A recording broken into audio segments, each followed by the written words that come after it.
Hi, welcome to a special news reaction episode of Rhyming Chaos. It's embarrassing enough being a South African American right now when the most famous one of us is the corrupt racist Elon Musk. But yesterday we were treated to the unedifying spectacle of Donald Trump ambushing South African President Cyril Ramaphosa on live TV with ridiculous lies about what racist conspiracy theorists, nutjobs, and opportunists are calling white genocide in South Africa.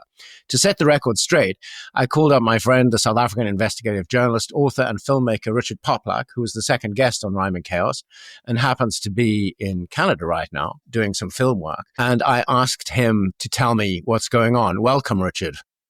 Thanks, Jeremy. It's great to be here again. It's a bit of a wacky scenario out there, right? It's completely wacky. So tell me, where did this white genocide story come from?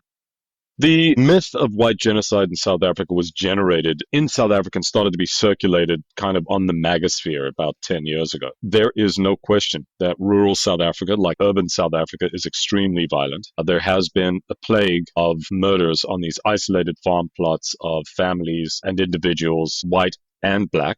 These murders are brutal, and the aftermaths are horrible to witness, and it's a terrible and unacceptable scenario. However, there is no evidence, and there never has been, that the governing African National Congress has anything to do with a campaign of targeted violence against the white minority in South Africa, be they Afrikaners or otherwise. There is no evidence, and I find it to be one of the most appalling libels of the last 30 years since the end of apartheid and the beginning of democracy. And what about the Julius Malema's Economic Freedom Front? Because I think one of the bits of sort of faked up news that Trump has presented is a video of Malema encouraging people to sing the song Kill the Boer, Kill the Afrikaner, which is an old song from the armed struggle days in apartheid. But of course, Malema isn't a government official. He's a minority opposition party leader. And he has not actually called for a campaign of killing whites, as far as I know, has he? He's just singing an old song that has some lyrics that are not that different from the Star Spangled Banner in a way. They're a cry to arms. That is correct. Julius Malema was once a member of the ANC. He was the head of the ANC's Youth League, which in that era, about 15 years ago, was quite influential in setting the radical, so-called leftist populist policy within the ANC. Nelson Mandela was a former head of the African National Congress Youth League. So within the firmament of South African politics, he was quite popular. And there was sort of a celebrity cachet attached to him, but there was always this other side to Malema's character, which was, although demanding socialism for the rest of us and communism for the rest of us, he would wear Gucci loafers and he would eat sushi off naked models in fancy restaurants. So the usual populist shtick that we've all seen 100 times before. And what happened was that Malema was defenestrated from the African National Congress because he was calling for the nationalization of mines and properties, which was never going to fly in the ANC, despite what Trump and his minions are saying about the expropriation laws in South Africa at the present time, which are merely the equivalent of America's eminent domain provisions within the Fifth Amendment. So what you have is this guy who's now gone rogue, and he starts an organization called the Economic Freedom Fighters, who kind of cosplay as working class or the unemployed or the disaffected. And one of the things they will do when they have these large rallies, and keep in mind, South Africa has an unemployment rate of around 40%, so it's fairly easy to bus people in for a rally, especially when you're giving them a meal, which is the standard practice in South African political rallies. So that's what the Economic Freedom Fighters do. They bus people in, they have these massive rallies, they're spectacles, they're entertaining. And one of the things that Malema does is he sings these old apartheid-era struggle songs. Now, Dubule Buni, or Kill the Boer, the connotation is, we're fighting for our freedom, this is what we need to do, we need to take up arms. It was a radical song at a radical time in South Africa's history. In my opinion, is it polite to sing something like that at this point in time? I don't really think so. But sadly, South Africa is a democracy. And unless there is a clear line between a statement and incitement to hatred or incitement to violence, of which there never has been with this song, you're kind of out of runway. Now, that's something that Cyril Ramaphosa should have explained when he was in Donald Trump's lair yesterday in the Oval Office. But that's the kind of structure around how this whole thing has come to be such a phenomenon in the MAGAverse. Now, one thing is very important. Julius Malema is not a member of the governing party. He has no say on how policy is set. He may be a member of parliament. He may have been voted in. He may have supporters, but their support has been stuck at a very rigid 10% since their birth in 2014. So they ain't going nowhere. And while the song is impolite, while I think it's inflammatory, it's just part of the endless, dull race grift which defines South African politics. And if you slightly changed the lyrics and made it targeted at darker people, it would fit in rather well at a Trump rally. It would. You know, there are some really, really uncanny crossovers between the type of thing that the EFF does and the type of thing that MAGA or Trump's version of the Republican Party does. That said, Trump and the Republicans have been much more successful in the sort of post-dog whistle racial politics. As we saw yesterday in the Oval Office, Jeremy, Trump took on the mantle of being kind of the grand vizier of the Ku Klux Klan. He is a determined figure in trying to cast a global protecting network of white folk across this beleaguered planet. So, yeah, there's a lot in common between the two strains of populism, and I think Julius Malema and Donald Trump would actually get along very well. Yeah, I think they would. Now, one can't read people's mind, and I'm always hesitant when people say, what is Xi Jinping thinking or what is Donald Trump thinking? Because who knows? But in your assessment, is he playing, if not 4D chess? I mean, it strikes me that this attempted humiliation in public of Ramaphosa with this racist rhetoric is almost red meat thrown to poor whites at almost exactly the same time that they are about to have their Medicaid taken away as the billionaires get tax cuts. Do you think this is planned, or do you think it's just part of the chaos machine and it happens to be happening at the same time? And these things are, the tax cuts and bigoted, outrageous statements are just going to be a constant feature of the administration, and there's no particular cunning timing. Yeah, I mean, it comes back to the old Steve Bannon statement of flood the zone with shit. And I think they've done this very, very well, and they continue to. I personally wouldn't be particularly interested in covering these stories if they didn't have such a massive impact on South Africa, on foreign direct investment in South Africa, on actual South African policymaking. I would love, Jeremy, more than anything, to take a holiday from thinking about Trump and frankly, America. No offense to anyone listening, but I can't. We all would. I think Americans would like to take a holiday from thinking about America right now. I'm sure they would. The 4D chess, absolutely not. I think the game plan is very simple. If you flood the zone with shit, the happy accidents that you encounter are manifold. And I think we've seen that. It's a very, very good political strategy in the 21st, where there is a fragmented mediascape, and where the balance of liberal media to right-wing conservative media has effectively changed. And right-wing conservative media, social media sites, are far more weighted towards a conservative mindset or spreading conservative mis and disinformation. So many, many happy accidents can occur.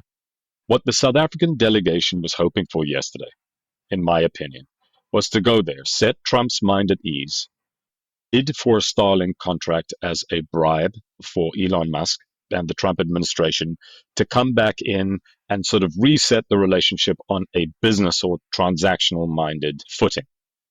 What Trump decided to do was throw in all of this stuff, which is standard, basic stuff that circles through the MAGAsphere all of the time. And the South African delegation, incompetent to a fault, did not anticipate that. Now, how that is possible, I have no idea. But nonetheless, Cyril Ramaphosa, a man who has grown enormously comfortable with life over the past 15 years, simply didn't seem to know what to do.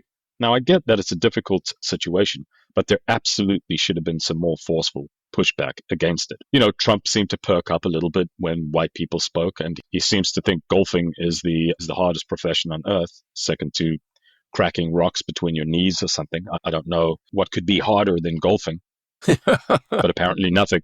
They tried to do everything they could to sort of steer him away from exactly what he was doing. The administration knows that they hold the power. And what Trump has been excellent at doing is know how to use power and when. Now, that's actually a very rare skill. There's almost a shibboleth that when you use power, you lose power. But what this administration has been very good at, much more so than the first Trump administration, is knowing when and how to use power. And so while that display in the Oval Office, which was disgusting, full of lies, and racist to its core, did everything for Trump standing with his base, it did nothing to damage his standing with the South African government and the prospects of further business. Now, if they decide to put sanctions on ANC people because that's going to look good to their base, if they decide to kill all trade with South Africa, that would look good to his base. And if they don't, and that will be based on how much South Africa is willing to give away in terms of contracts with regard to critical minerals and contracts to his cronies. That's what it comes down to. There isn't really any 4D chess involved in this at all. There's a very simple word for it. It's called racketeering. It works. It works in New York City. It works in Johannesburg.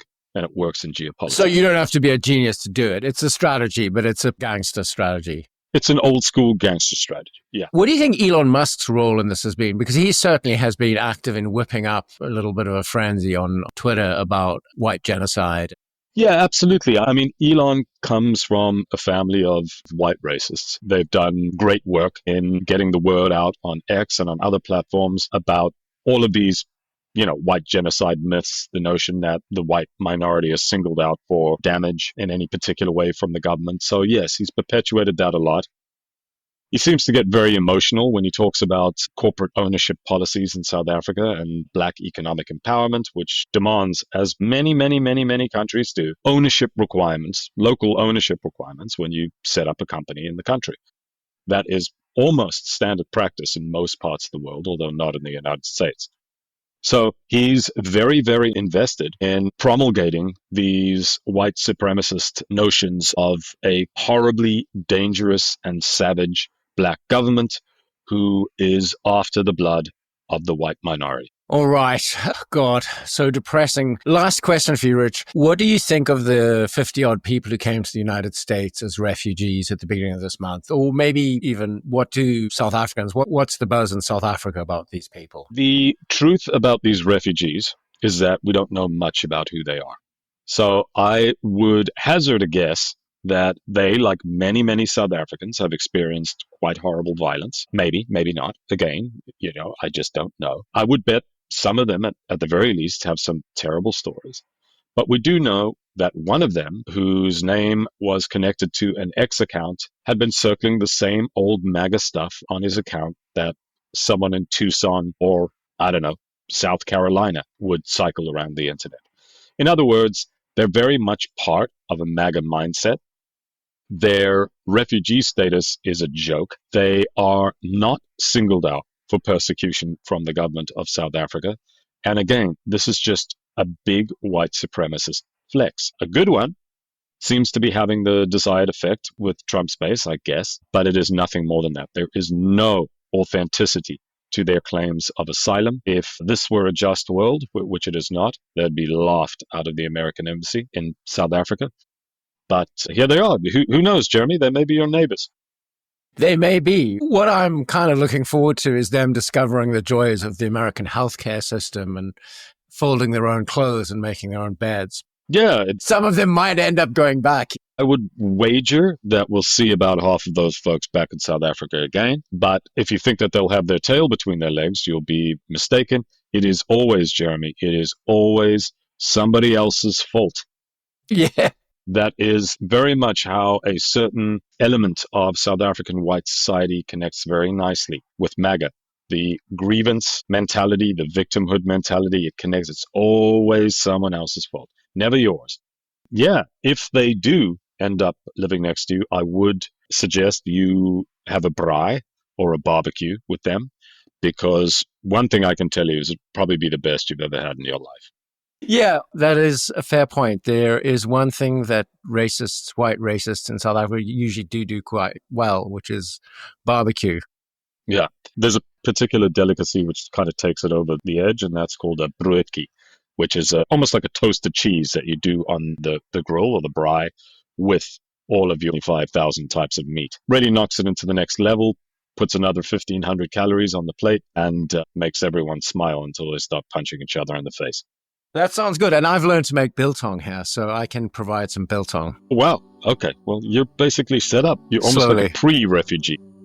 Yeah, no, that's true. On that note, Richard, thank you so much. This has been very good and sort of cathartic to me to just hear you tell it straight, because it has really been making my blood boil to watch this farce play out on TV. Of the many things that can make one's blood boil right now, but this one sort of just felt slightly personal.